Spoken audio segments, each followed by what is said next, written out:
start, 7:15 ferry to make it from Fremantle across to Rottnest Island. Logistical challenge as well, bikes all loaded onto trucks, onto the ferry, and then get to the other end and get started for the stage. Rottnest Island is Perth's premier island destination and offers a smorgasbord of coastal activities, including boating, fishing, swimming, snorkeling, surfing and diving. The best way to get around is on bike, and that's how they'll be doing it on stage 3 of the Tour de Perth with a 20-kilometre individual time trial.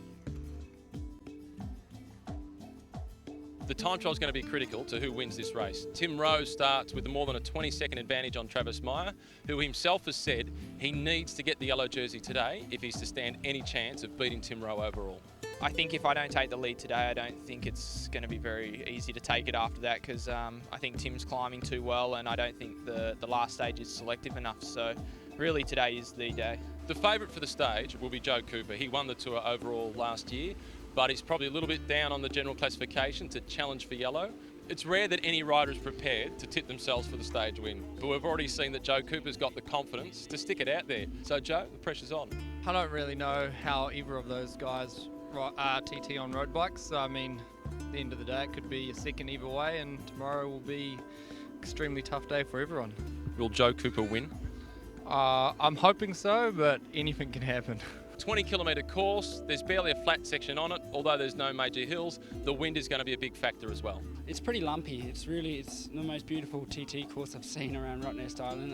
It's a bit of a privilege to ride around here. Predicting that Joe Cooper will win the stage and that Tim Rowe will hold onto the yellow jersey and even beat Travis Meyer in the time trial. This guy was top 10 at the national title against the clock, 2 years with BMC Racing. He's world class.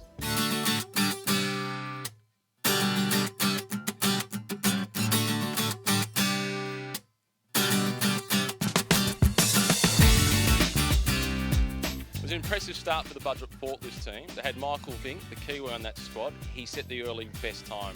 And that's important for Tim Rowe with the yellow jersey, so he can then go back, talk about the wind conditions and how the course is playing out. Then we saw another New Zealander get out on course, Joe Cooper.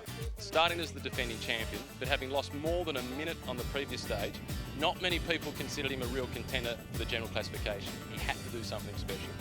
This guy averaged 49.7 kilometres per hour, nearly 50k an hour for 20 kilometres on a standard road bike. I didn't actually think I had any sort of chance today, but I mean, I guess I just went out there and did the job for the team. I didn't feel great out there, so I just kept pushing on those pedals, and I mean, at the end of the day, that's what wins it. And how this guy is not riding at World Tour level is beyond me.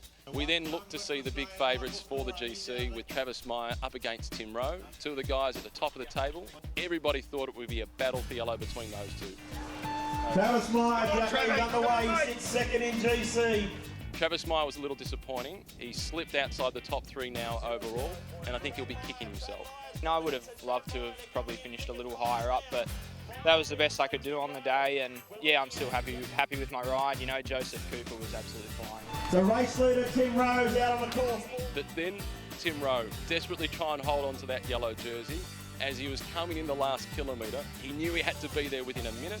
He was 4 seconds late. I was following Travis. He started 45 seconds in front, and throughout the course I couldn't see him, and I was sort of starting to think, oh, maybe I'm not going that good.